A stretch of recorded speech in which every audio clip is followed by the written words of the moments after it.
Now at 6, Special Olympics Kansas hosted their annual Polar Plunge fundraiser at the Crimson Villas in Pittsburgh today. Plus, the Joplin Public Library hosted its annual Black History Fair. And Carterville citizens worked to restore the historic Carterville Gym. The 4 states' most watched news starts now. Thanks for joining us. I'm Cale Chapman. The Joplin Public Library hosted its annual community-focused Black History Fair today. The fair featured a special presentation from the Alexander Madison chapter of the Kansas City Buffalo Soldiers. The presentation detailed the evolution of African American soldiers from the Civil War to their influence in World War II and the Korean War. Attendees were also able to visit interactive displays and booths. We kind of acknowledged that, there are, as the library, what we do is share resources with people. And so a great resource is these community organizations. They're doing really important work in the Black community in Joplin. And so as the library, we want to highlight that and introduce people who may not know about them. We want to introduce people to them. The fair was free to the public. Special Olympics Kansas hosted their annual Polar Plunge fundraiser today. KOAM's Yana Adela has more. Southeast Kansas residents jumped in the pool at the Crimson Villas in Pittsburgh to raise money for a good cause for Special Olympics Kansas. People from all over Southeast Kansas raise money to help our athletes have competitions and programs that they can do year-round. A total of 121 plungers in 21 teams jumped in the chilly water. This is a law enforcement torch run event, so the law enforcement torch run's responsibility is to raise money and awareness for Special Olympic athletes.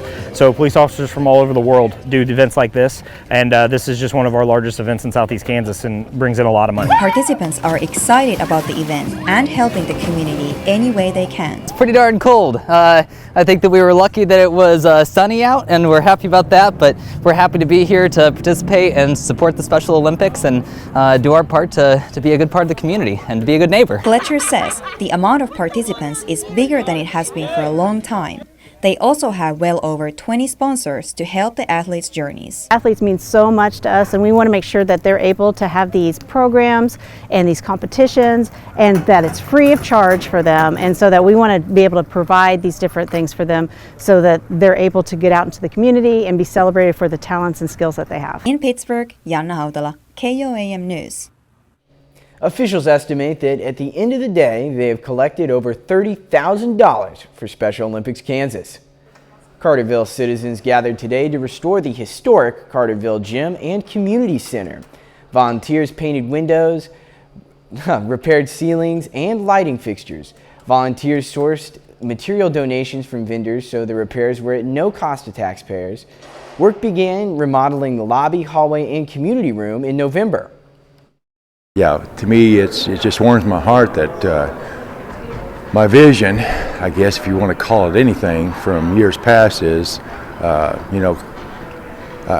towns just don't grow and improve themselves. Caring people grow and improve their towns. That's on the back of my business card as mayor, and I had that thought before I even intended to run for mayor. So, the gym was originally built in 1954 for Carterville High School. First Community Church in Joplin hosted a chocolate festival today to raise money for the philanthropic educational organization. The festival offered visitors chocolate party trays, pies, cakes, and cookies for any Super Bowl party, as well as a salad lunch. Well, last year, because of COVID, we had to cancel, and that we thought, okay, maybe we just won't do this again, because it's a lot of work and preparation, but it's one day and then it's over.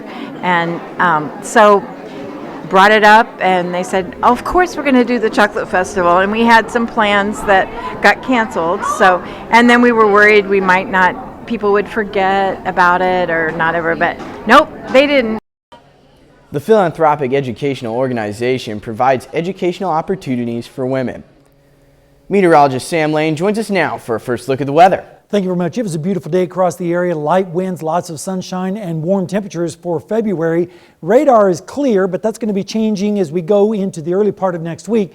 But this evening, pretty nice. Mostly fair skies with temperatures dropping through the 40s into the 30s all the way down into the upper 20s by tomorrow morning. Now, the big story for tomorrow is going to be the winds, especially in the western part of our viewing area where winds could get up to around 30 miles per hour. So just be aware of the fire danger increasing for that area. Then as we go through time, the winds are going to start to decrease as we go into Monday, and then the storm arrives on Tuesday. So looking down the lane, a warm Sunday and then increasing clouds on Monday with some rainy hearts on Tuesday, and then an Arctic chill. We'll tell you all about that when we have the forecast in just a little while. Canadian Prime Minister Justin Trudeau said today that he ordered the takedown of an unidentified object that violated Canadian airspace. He said NORAD Command shot down the object over the Yukon. Canadian forces will now recover and analyze the wreckage of the object. Meanwhile, searchers have not yet reached the unknown object that was shot down yesterday as they deal with minus 45 temperatures in the area. CBS News correspondent Christian Benavidez reports from Miami. U.S. officials say President Biden gave the order for an F-22 military fighter jet to shoot down the unknown object flying over Alaska's icy northern coast. The object shot down over Alaska, Mr. President?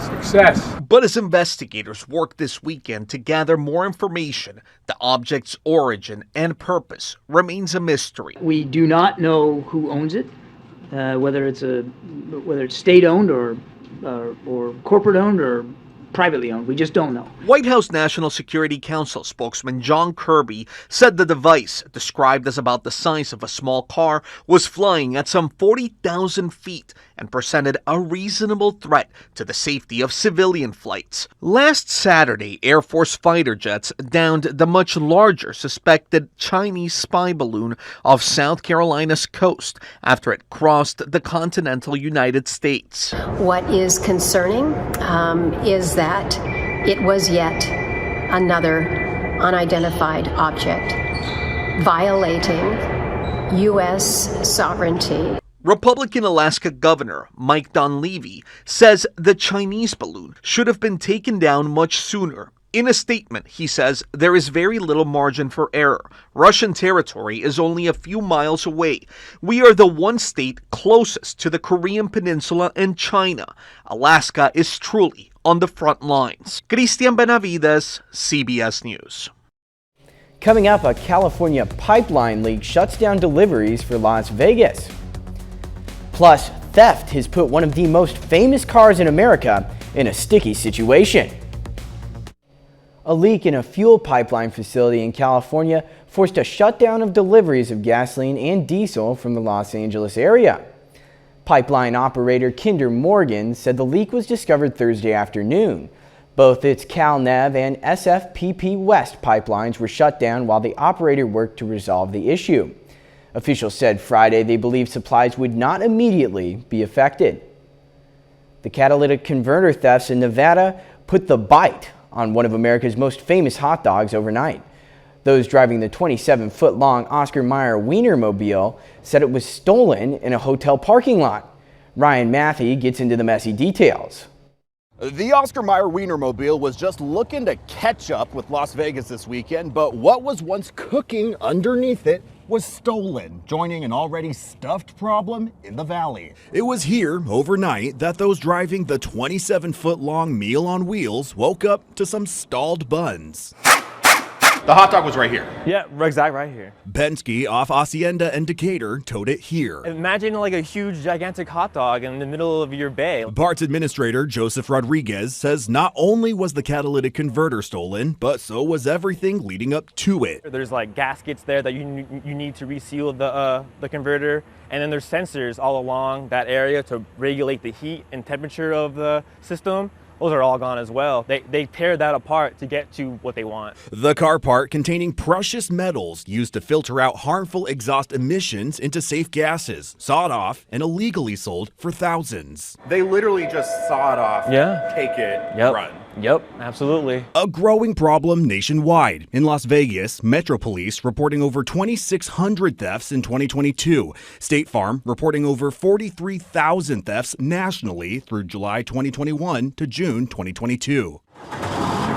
Though these buns now have a temporary converter that can get it to pre-Super Bowl appearances, the taste lasts only so long. They did like a little minor repair, basically to have the vehicle running. It's not the correct part, it's just something temporarily. It's costing the person money, and then the company, and then just time. A little later, Pittsburg State and Missouri Southern clash on the court. Jacob Leonard has those highlights and more in sports. And we're going to take a look at your weekend forecast, which includes some changes, especially the early part of next week. We'll have all the details when we come back.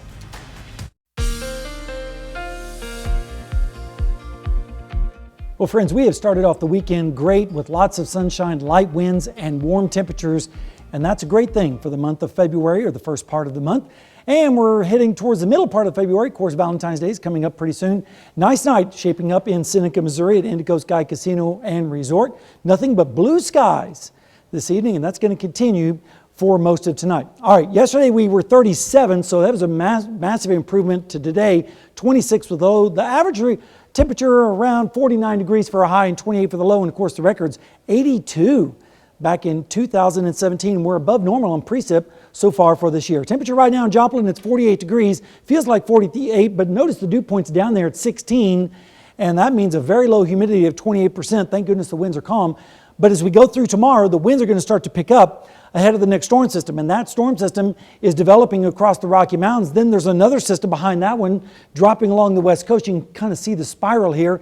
Then there's a parade of storms in the Pacific Ocean behind that one. So we have quite a bit of activity coming up in this week. But right now, temperatures are very nice, generally in the 40s across the area, 45 in Pittsburgh, also Fort Scott. A little bit warmer down in Neosho, where it's currently 48 and 50 degrees for our friends in Anderson. Temperatures today are generally running about 10 to 15 degrees warmer than they were 24 hours ago, so at least we're on the positive side as far as the temperatures go. And tonight we're going to see lows dropping down to about where they are supposed to be this time of year. Just at or slightly below freezing, 29 in Fredonia, 30 in Yates Center, 28 in Miami, 33 over here in the metro area. Then as we go through tomorrow, the clouds are going to increase, the winds are going to be increasing too, especially our western sections, but highs should still make it into the mid to upper 50s. But notice there's a cold front up toward the north and west, and as we go through time, that cold front's going to slice across our area, dropping our temperatures a little bit, mainly changing the wind direction around to the north and west, and then that will slowly move through our area during the day on Monday, and by Monday afternoon we'll still see temperatures in the mid to upper 50s with increasing clouds. Then the clouds really increase Monday night into Tuesday as the next storm system moves in, and by Friday or Tuesday morning at 7 o'clock, you can see a pretty good bout of rain across the area with temperatures in the 40s and 50s. How much rain? Well, it's going to be right around a half an inch for most everyone, including for the folks in southeastern Kansas where we desperately need the rainfall as the drought has still been holding on. You can see the Super Bowl forecast for tomorrow, temperatures in the 60s and 50s, so it looks like a great day for the Chiefs to win. All right, let's take a look at the 7-day forecast.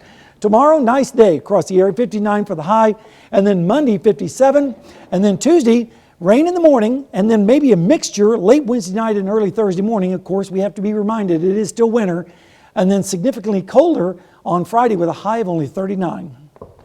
Well, there you go. Yeah, it looks like we might have to move Valentine's Day inside for the most part. That's right. No picnics at the park this year. No, not this time. Maybe next year. Yeah, well, thank you, Sam. Still ahead, it's rivalry weekend for Pittsburg State and Missouri Southern basketball. And the Pitt State baseball team hits the field for a doubleheader against Regis. Jacob Leonard has that and more next.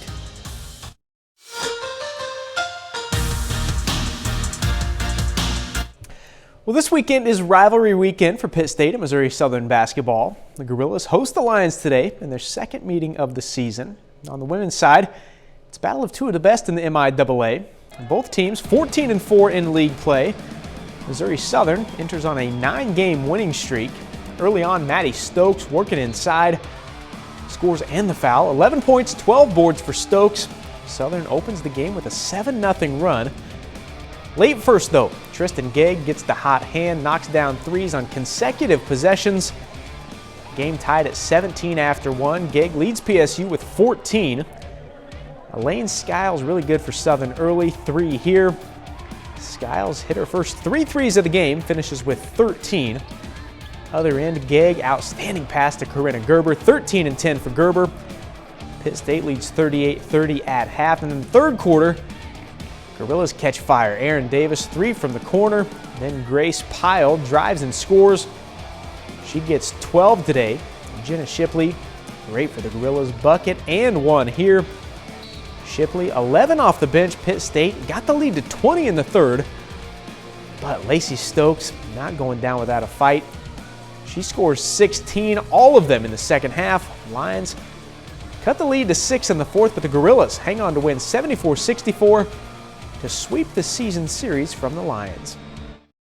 It feels great. I think coming in from the first game after we played them, I think it had a lot of energy from the team and each other, and we had more confidence in our defense especially. I think we really came together as a team and made sure that we could stick together, make sure we got stops, and then going score on the other side. Defensively, we didn't do a good job keeping them in front. They got the ball around the rim, scored, they got to the free throw line a little bit, but they knocked shots down. They made shots, made some nice mid-range jumpers, and again, defensively, we didn't do a very good job. And then offensively, I thought we rushed some things. We didn't get some good looks, which for them, that gets them in transition. When they're in transition, they're really good, moving the basketball, finding the open person, and then just making shots.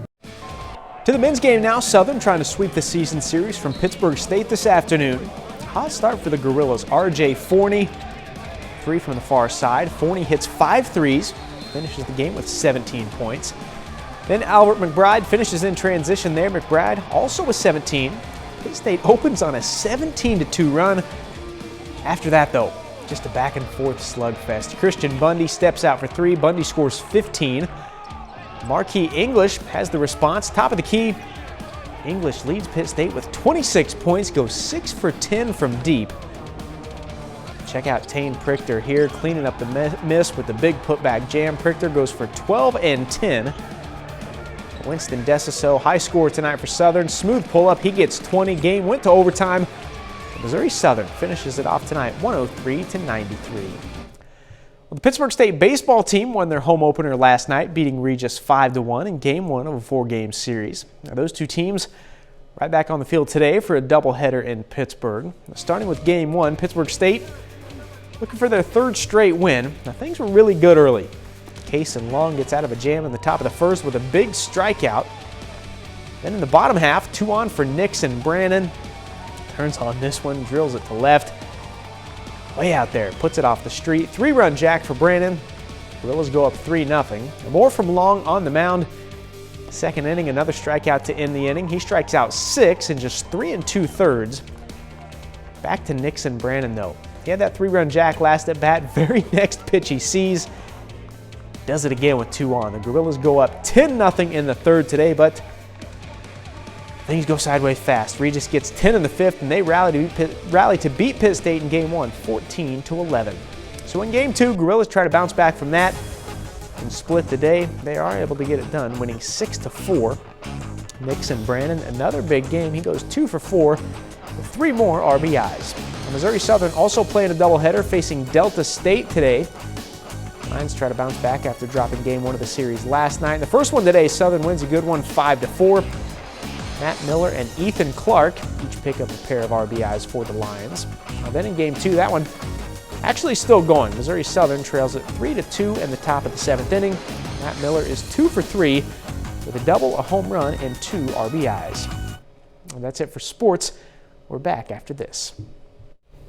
Welcome back. Sam, how about that forecast? Well, we have a great day tomorrow shaping up across the area, not only here but also in Phoenix with temperatures near 60 tomorrow.